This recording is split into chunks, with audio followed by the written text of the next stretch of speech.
Welcome to Tower Gardening Made Easy, and I'm Sherry. Well, today I'm looking out my window and it's a beautiful sunny day here in Newport, Rhode Island. And that means beaches, boating, and barbecues. And it doesn't leave a whole lot of extra time for my grow room. So today I'm going to show you a workaround on how to get some products and seedlings into your tower without having to spend a lot of time or money. So stay tuned.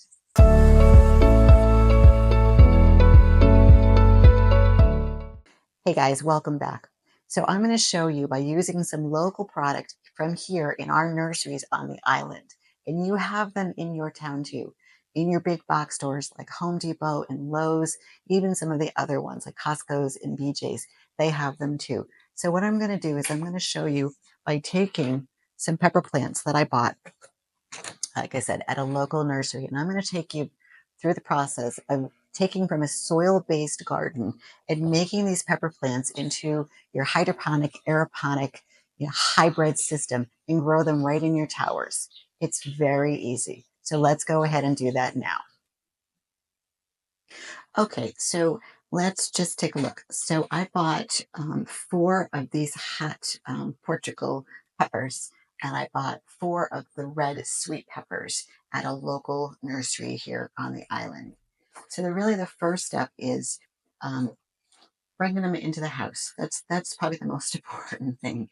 Once you get them in the house, I want you to keep them away from your towers. Keep them in a different room for about 24 hours. I want you to really look at the peppers. Make sure that there's no critters. Really look underneath the leaves, and you want to inspect them too at the nursery, but you really don't know until you get them home. So these guys have been sitting on my island for a couple days, and I would think 24 hours you're going to know.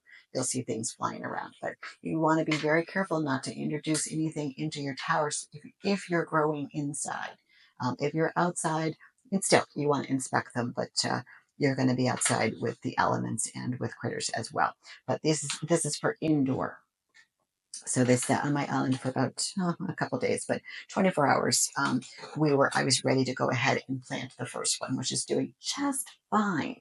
All right. So the first thing that I want to do is I've already planted one of the hot ones, so I'm going to go ahead and I'm going to gently pull this guy out and put these guys to the side. So basically, all you want to do at this point is just gently try to massage the soil, which these are pretty dry, as much as you can, without breaking the roots. That is the key. Okay, so you can see that the roots are pretty developed here. So what I'm going to do is go ahead and start soaking this. I'm just breaking it up without breaking the roots. But it's pretty formed, which means that's going to work really well in the tower. So I'm going to go ahead and move the box. I'm going to come on over here to my sink. So you guys can see me. And then I'm going to go ahead and just gently start to really drain the soil. It's a little bit of a messy process. You want to be cupping it in your hand and supporting. See how the stem is starting to come loose? So you don't want to break that stem away from the roots. Just gently massage. And as the roots start to unveil, just support it. Giving it some squeeze. And you can start to see that it's getting thinner and thinner.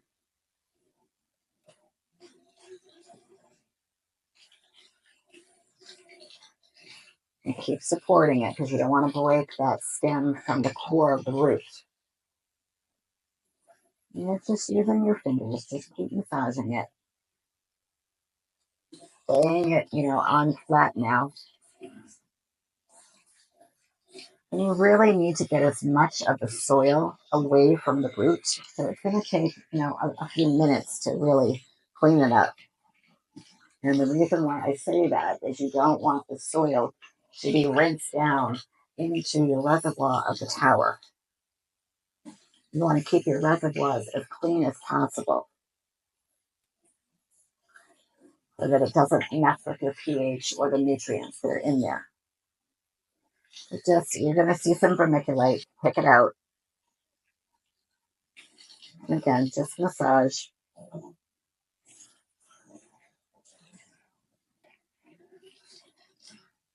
Try not to harm or break any of the roots, just laying it flat in your hands. If you have a spray hose, that works too. You can lay it down in the sink and use a spray hose. I don't have one on this particular sink that I'm using, but it's still fine. It'll still work.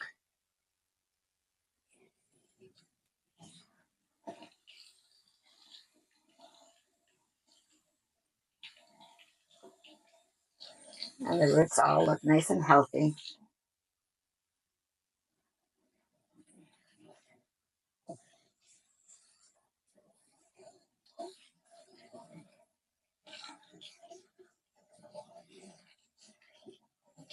We're getting there.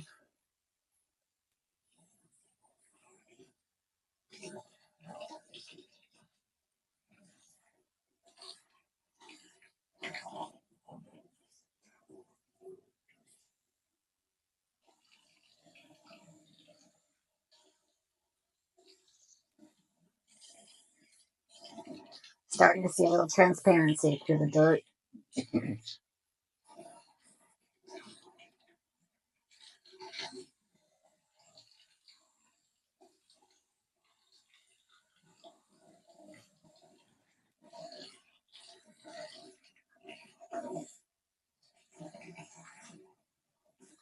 This is actually a very good root ball.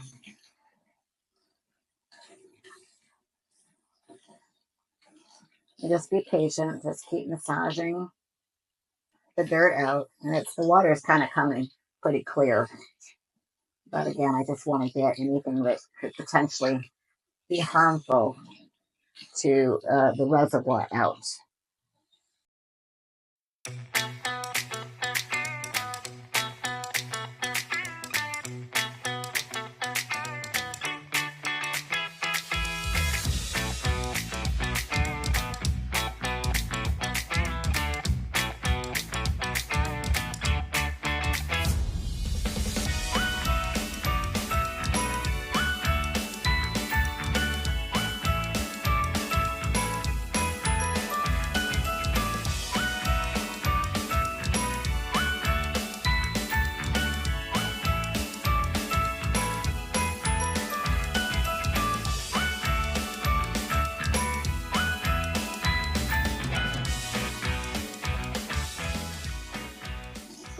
So after getting it as clean as possible, you can see now what it looks like when you've taken something out of the tower. So just kind of fold it into a ball. And now we're going to go back out to the tower and I'm going to show you how to make a net pot to secure this. Okay, so we're back at the tower with a clean root ball. And if you guys are gardening with me, then you guys know that I have a recycle bin of just pieces that I don't throw away because inevitably you always need them for something, kind of propping up a plant, a stem of some sort that's, got some fruit on it that gets a little heavy. So I'm basically just going to be using my recycle bin. So I'm going to start building a very special net pot now. It's not just going to be one of the ones that you buy that has that pre-made hole. So I'm going to be using pieces. So the first piece you want to do is just kind of make it flat the best that you possibly can. And for the bottom, I really do like to I use two different kinds of rock wall. And this is the Tower Garden. It's just a little more malleable. Think of like you're going to do like a pie crust. So I'm going to stick it into the very, very bottom. Okay. And I'm going to flatten it out with my fingers. So you can see that it's just kind of flat. And now I'm going to take another small piece, and this can be any piece. It can be the other one. I think it's called Zell or something. I forget the name of it. But you're now going to start to build a little bit of a wall. And it can be dry or it can be wet because the inside of this net pot is just slightly damp. And what I'm doing is I'm pressing the rock wall against the net pot, just kind of giving it some structure, like I'm building a net pot.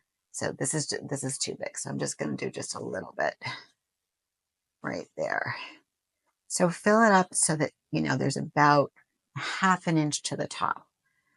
So we've kind of, again, think of like making a pie crust. So I just built a little, like, it looks like a baby bird nest. So now what I'm going to do is I'm going to take some pieces in my hand. So I've got a couple pieces right here, and then I have the plant. This is, I would say, 90% clean of any debris or dirt. There's a little bit, but that's okay.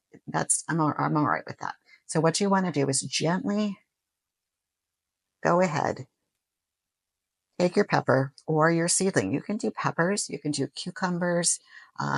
I personally would stick, if you're going to do this method, to peppers and tomatoes. But if you're watching my my videos, if you already have tomato plants, clone them. That's the fastest way to get them to go ahead and grow quickly.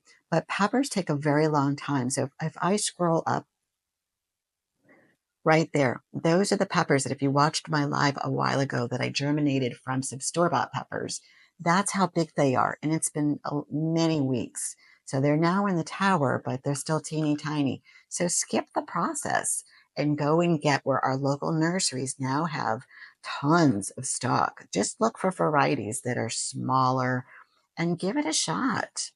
You don't know until you try. And listen, if they get too bushy, then just cut them back.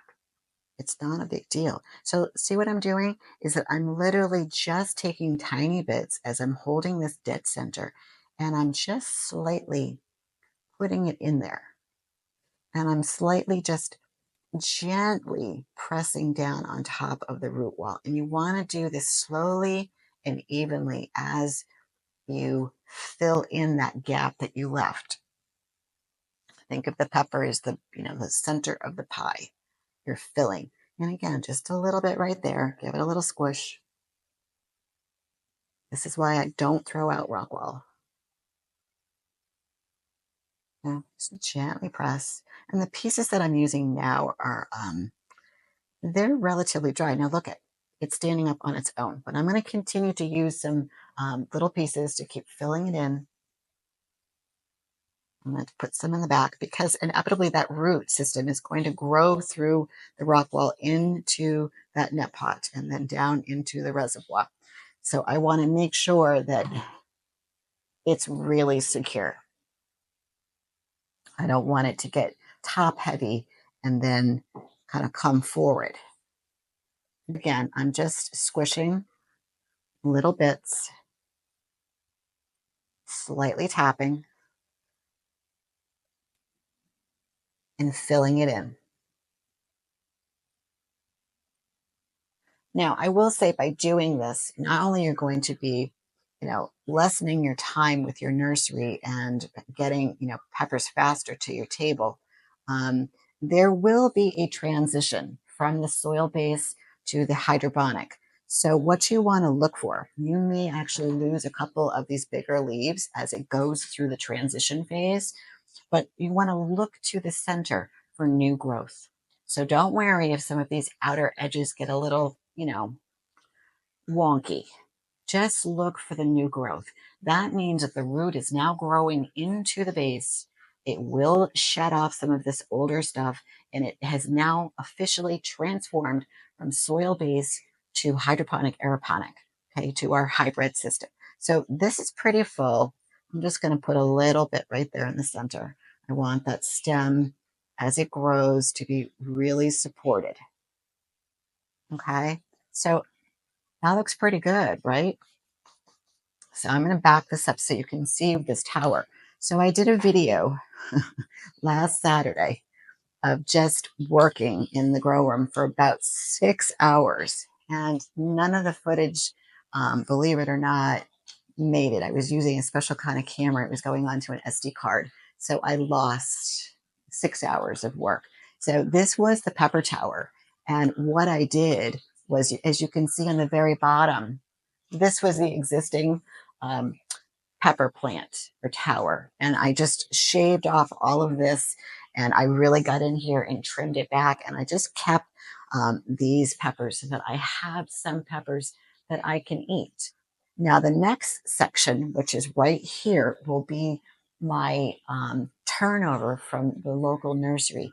And then these guys right here were the ones that were ready that I did in that video, in that live where I showed you taking the second generation seeds and putting them in the rock wall. And these were the ones that are ready right now, and they're doing okay. You know, they take a minute. They're really, really slow. So that's why when I said to myself, by doing this, by rinsing off the dirt and creating, a hydroponic aeroponic system with an existing seedling, it just takes so many weeks away from waiting.